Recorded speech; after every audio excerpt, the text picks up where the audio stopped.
तो आज का जो हमारा शेयर रहने वाला है वो है हैवेल्स इंडिया लिमिटेड। शेयर में 1.22% का गिरावट आते हुए देखने को मिल रहा है। 6 मंथ्स में अप्रॉक्स 17% क्रैश कर चुका अपने ऊपरी लेवल से। 1 ईयर के टाइम फ्रेम पे अप्रॉक्स 23 to 30%, यहाँ पे 5 ईयर्स के टाइम फ्रेम पे 18% का रिटर्न। तो ये बहुत ही मिनिमल काइंड ऑफ रिटर्न है, ऐसा भी नहीं कि कोई एक्स्ट्रा रिटर्न बन गए हैं ऑन द 5 ईयर्स का टाइम फ्रेम। बट यहाँ पे किसने लेवल्स पे खरीदा है तो आपने इस लेवल्स पे बेचा है, तो इट्स वेल गुड, आपने मतलब डबल रिटर्न बनाए हैं, बहुत ही शानदार। बट अभी भी आप वेट अप कर रहे हो कि यहाँ से डबल हो जाएगा, पैसे 3000 के लेवल्स टच कर देगा। चीज़ों को अंडरस्टैंड करते हैं डायरेक्टली, हम डायरेक्टली कुछ भी ऐसा कुछ डायरेक्टली अनाउंस नहीं कर देंगे कि 3000 पहुंच जाएगा, 4000 पहुंच जाएगा। थोड़ा बहुत हार्ड भी लग सकता है किसी को। ओके, चीज़ों को थोड़ा अंडरस्टैंड करते हैं। यहाँ पे बात कर लो, देखो अब एक चीज़ चेकआउट करो, मैक्स में अगर हम आए, अगर उसको लॉन्ग टर्म परस्पेक्टिव से चेकआउट करोगे तो शेयर 2001 से लिस्टिंग है, ₹1 के अराउंड से, और वहाँ से शेयर ने अप्रॉक्स 65,000% का रिटर्न है। Like this is one of the craziest return. 65,000% का रिटर्न है शेयर में, समझ रहे हो बात को। तो ऑब्वियसली लॉन्ग टर्म पे तो यही बोला जाएगा कि हाँ आपने 25 साल लेके बैठे हो शेयर को, तब जाके आपको 65,000% का रिटर्न मिल सकता है। बट यहाँ पे अगर बात करें न्यूज़ पर्सपेक्टिव में तो ऐसा कुछ खास न्यूज़ नहीं है, सिंपल सी बात है। यहाँ पे फाइनल डिविडेंड अनाउंसमेंट हुआ है हैवेल्स की तरफ से, ₹6 पर share. Okay, if you are eligible then you will get the dividend, otherwise you are not getting the dividend. आप कितना शेयर होल्ड करते हो प्लीज़ कमेंट कर दीजिएगा। यहाँ हम कंपनी के फंडामेंटल्स की बात कर लें तो कंपनी ऑब्वियसली जो फास्ट मूविंग इलेक्ट्रिकल गुड्स है विच इज़ FMEG, वो करती है, लीडिंग डिस्बर्समेंट है, डिस्ट्रीब्यूशन इक्विपमेंट मैन्युफैक्चरर है with a global strong presence all over the India.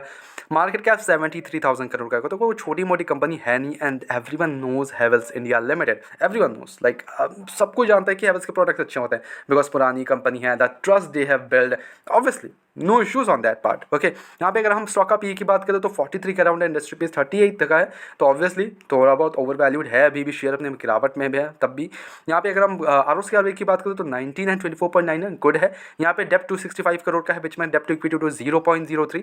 Balance sheet में होगे तो कंपनी के पास 9,393 करोड़ के रिजर्व्स है, क्रेजी रिजर्व्स, इसमें कोई भी डाउट नहीं है। यहाँ पे अगर हम बात कर ले तो ऑपरेटिंग मार्जिन इसके 9% का है, प्रॉफिट और 14% का है, पी रेशियो 2.66, और अबाउट ओवर वैल्यूड अभी भी है, ऐसा है। क्वार्टर रिजल्ट्स की बात करें तो सेल्स के अराउंड है 6,544 करोड़ से 6,705 करोड़ पे आ चुकी है, बहुत ही शानदार। नेट प्रॉफिट्स में होगे तो 701 करोड़ से 918 करोड़ प्रॉफिट बिफोर टैक्स है ये, और वही नेट प्रॉफिट 517 करोड़ से 723 करोड़।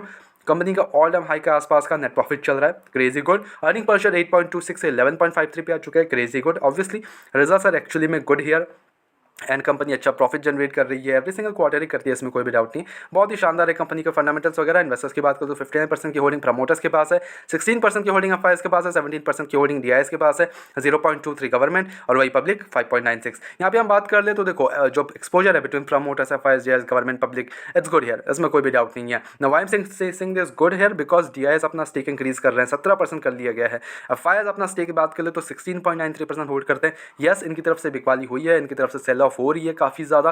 25% का स्टेक होल्ड करते थे पहले, now they are holding like 16%, but उन्होंने बेचा तो डीआईएस अपना इन्वेस्टमेंट बढ़ा रहे हैं काफ़ी ज़्यादा, 17% कर लिया अपना स्टेक, जो कि पहले 9% हुआ करता था, समझ लो बात को। तो एंड प्रमोटर्स अपना 59%, अभी भी मेजॉरिटी स्टेक अपना प्रमोटर्स ही होल्ड करते हैं। Now the main question comes around कि करना क्या चाहिए शेयर में, रिटर्न्स नहीं बन रहे हैं। देखो मार्केट में आए हों तो you have to have the patience भाई, नहीं बनता वैसे रिटर्न्स, बहुत लोगों को नहीं बनता, ठीक है।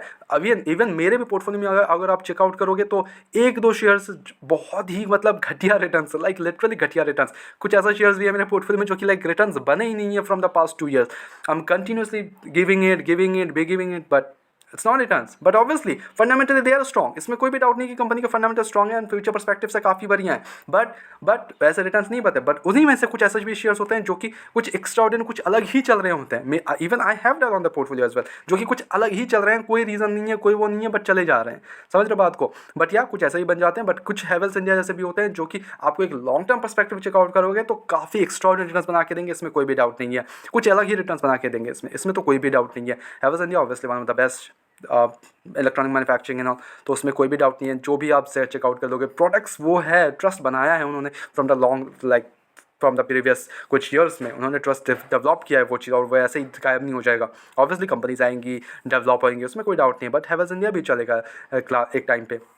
But you have to have the patience for that, okay, you have to have that patience. Now यहाँ पे करना क्या है, तो सिंपल सी बात अंडरस्टैंड करो, गिरावट में खरीदना है, तेजी को अंडरस्टैंड नहीं कर, तेजी को टच ही नहीं करना है, गिरावट में जाओ, शेयर गिरावट में है, ये आपके लिए परफेक्ट मौका बन सकता है। 1000 के आसपास, 1100 उसी के आसपास अपना 25% फ्रेश एंट्री के लिए बोल रहा हूँ, 25% डिप्लॉय कर दो। गिरावट में आता है share, if you want add more 25% और कर दो, if you want add more 25% add कर दो, बट ऐसे करके डिप्लॉय करो, ना कि आपके पास एक एक्स अमाउंट पर अब आपने पूरा एक्स अमाउंट इसी में डाल दिया, वो नहीं करना है, ठीक है। आराम से इन्वेस्ट करो, धीरे धीरे करो, धीरे धीरे कमीशन पे जाओ, बिकॉज ये लॉन्ग टर्म पर्सपेक्टिव शेयर्स है, ना कि आपके लिए स्विंग ट्रेड वगैरह है कि आपने आज खरीदा कल बेच रहे हो, आज खरीदा कल बेच रहे हो, नहीं, ये नहीं होता। हैवेल्स इंडिया वैसा वाला शेयर नहीं है, इसको लॉन्ग टर्म पर्सपेक्टिव से होल्ड करो, तभी बनेंगे इसमें अच्छे पैसे, समझ लो बात को। And at the same time अगर आप ऑलरेडी इन्वेस्टर हो, काफ़ी निचले लेवल पर आपने खरीद के रखा है, क्या करे क्या नहीं करे, तो सिंपल से बात अंडरस्टैंड करो, इसने आपको रिटर्न्स बना के दिया, अगर आपने निचले लेवल पर खरीदा है, इसने आपको इतना रिटर्न्स बना के दिया, ये और भी जाएगा। यस, 3000 का लेवल्स अगर हम चेकआउट करें तो ये भी बन सकते हैं, कोई डाउट नहीं है, 3000 के लेवल्स बड़ी बात नहीं है, वो हो सकता है। कंपनी अभी मार्केट कैप 73,000 करोड़ का है, यहाँ से अगर आप 2000 का भी टच कर ले हम, तो डबल हो जाएगा, 1 लाख करोड़, 1,40,000 करोड़ तक का मार्केट कैप आ जाएगा। और वही अगर हम इसका 3 गुना चेकआउट कर ले तो वो 2 लाख करोड़ तक का market cap, which is evenly possible, but it will take some time, समझ रहे हो, it will take some time, you have to have the patience to get that kind of return, समझ रहे हो बात को। क्या डाउट्स है प्लीज़ कमेंट कर दीजिएगा। एंड हमारी तरफ से हालांकि कोई भी बाय एंड सेल कमीशन बिल्कुल भी नहीं है, मुझे सजेशन है तो प्लीज़ टेक सजेशन अपने एजुकेशन पर्पस के तौर पे वीडियो को देखो, go ahead do research as well and then make the investments, blindly किसी विश्वास कर इन्वेस्टमेंट्स ना करें। ऐसे रेगुलर अपडेट्स के लिए चैनल को सब्सक्राइब कर लो, वीडियो को लाइक कर लो, मिलते हैं नेक्स्ट वीडियोस में।